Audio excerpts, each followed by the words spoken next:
Ever since I got hurt, life has not been easy. I've been in a dark place. The way I got over my depression was,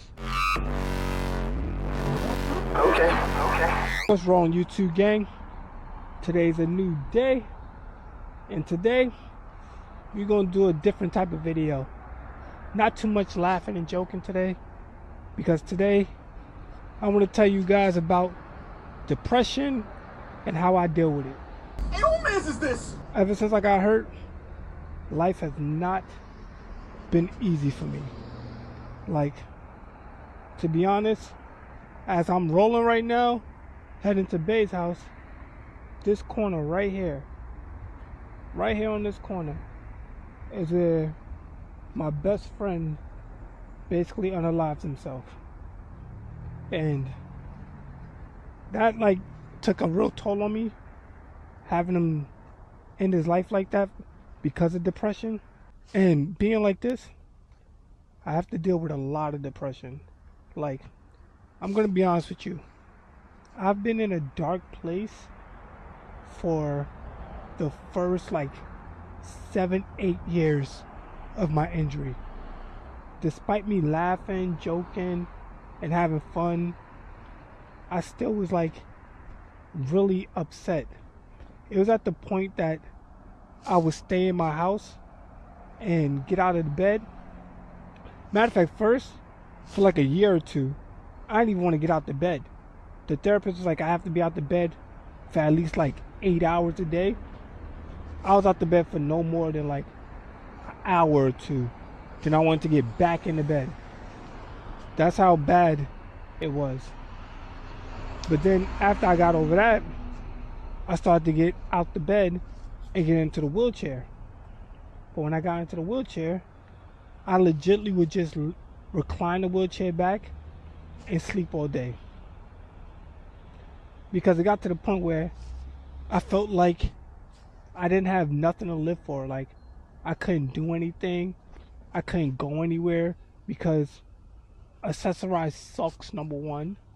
Number two, trying to take a cab was horrible because the cab drivers, the yellow cabs at the time, they didn't want to pick up somebody in a wheelchair even though they had the wheelchair accessible vehicles. So they basically would tell me, no, my rims messed up.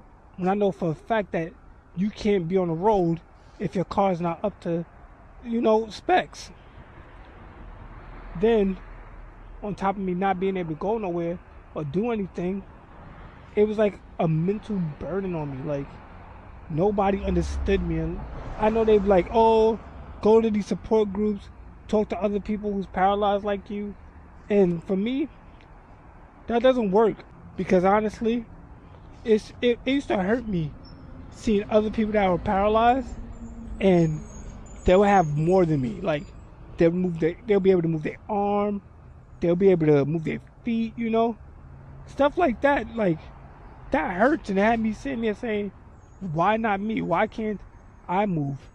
And it had me thinking about my life and thinking about, yo, was I really that bad of a person that God did this to me? It was a lot.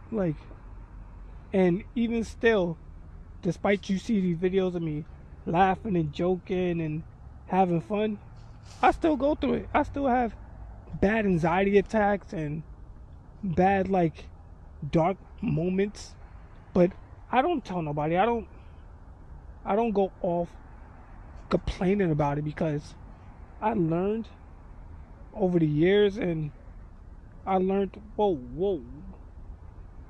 Thank you, Mr. Tree. You stupid. Y'all see oh, damn tree trying to take me out. But yeah, I learned over the years that a lot of people really don't care when you're telling them your problems. My thing is, I'll look at somebody, start telling them my problems, and they'll be in their phone, or they'll be looking like they don't want to be standing there listening to me, like they don't care. But when they're talking, telling me their problems, I listen, I ask questions, I try to help them. But it seems like whenever it comes down to me, people really don't care. And that hurts. But instead of me getting sad, it just like really made me angry. So like I really have bad trust issues. So trusting people with my problems and opening up is not easy for me. It's really not easy for me. Like this video right now is not easy for me. But along with people not wanting to listen and pay attention, like in person, it sucks even when they're on the phone and you're talking to them and they're like every 5 minutes doing something, or they're in their phone and you could tell that they don't hear what you're saying because then you have to repeat yourself. Like that also plays into my depression because I feel like I can't talk to no one. I feel like I have to keep all my pain bottled up inside. And I know what you're saying. Oh, maybe you should go see a therapist, talk to a therapist. But to me, I never thought about seeing a therapist because I feel like they don't care. Like they legitimately don't care about the people that are talking to them. And I know some therapists are like, yeah, we do care, but tell me this. If I start opening up, like really opening up, but I have like 5 minutes left in my session, you're gonna basically tell me, oh, let's save this for next time. What? What you mean next time? You mean I have to hold this in when I finally open up after all these years to next session to let this off my chest? Nah, man. Greg, this way.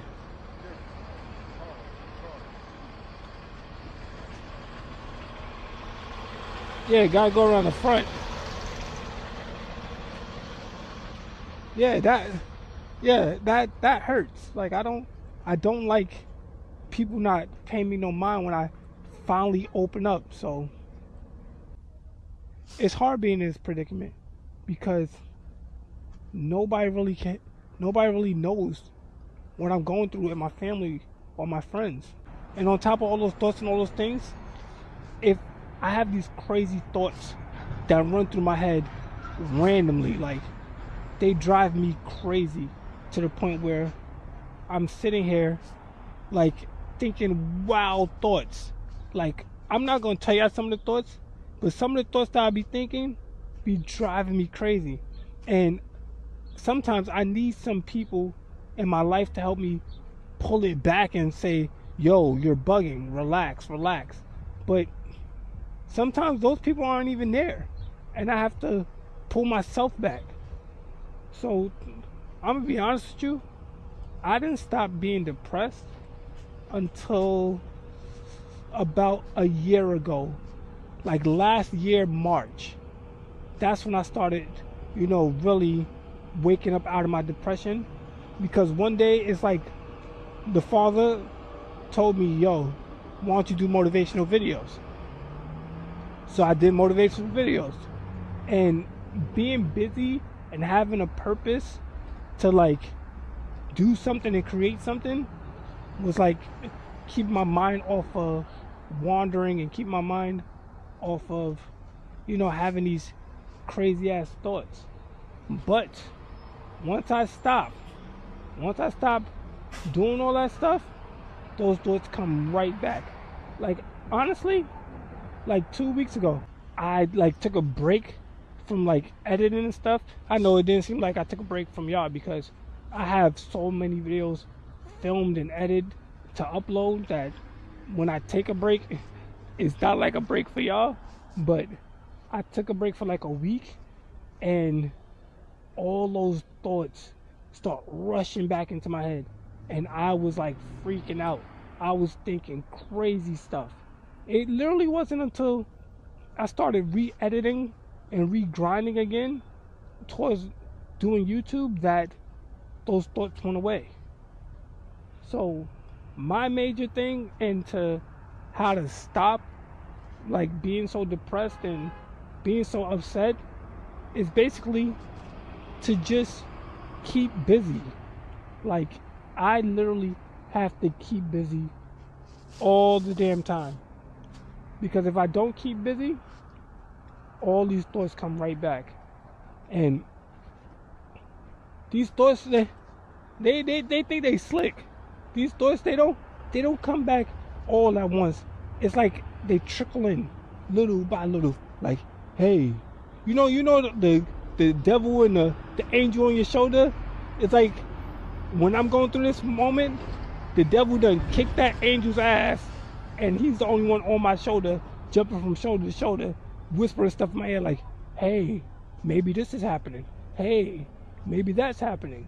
Hey, you're crazy. Hey, you're stupid. Like, it's bad. Like, depression sucks. It legitly sucks. And honestly, when I was okay, I was depressed also. I was depressed. I was in a dark place also when I was okay.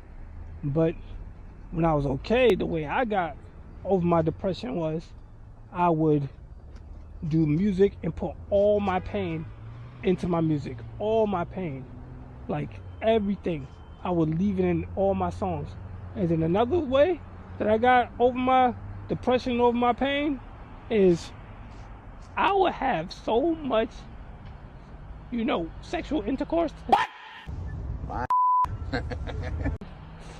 Because it was like a way of numbing the pain. Like, that was my thing. And I know doing that is not a good alternative. I should have found somebody to talk to. But even then, back then, I felt like there was nobody to talk to.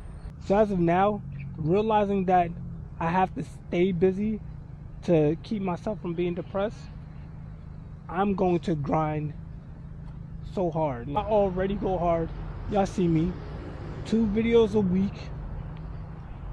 Story time. Weekly vlog. I be going in. Speaking about me grinding, going in, yo, hit that subscribe button. Like I told y'all in the last vlog, if y'all get me to 100,000 subscribers, I'm gonna go skydiving.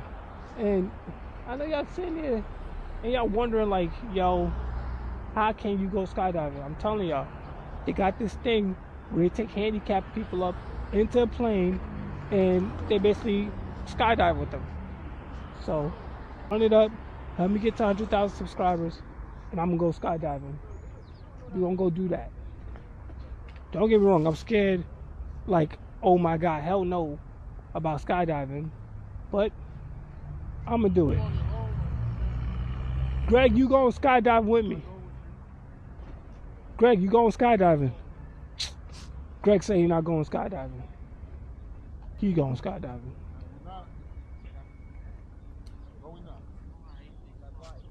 Greg, why are you so scared to skydive? It's just you falling out of a plane. Brothers don't go on planes to jump out of it. Nope. You're right, you're right. But I just wanted to come on today and let y'all know that everybody goes through depression. Everybody goes through sad moments in their life. You basically have to find what works for you to help you get over it. Some people may be good at talking to people. Some people may be good at, doing things like I am, to keep their mind busy and keep them from being so depressed. But no matter what it is, you got to find out what works for you.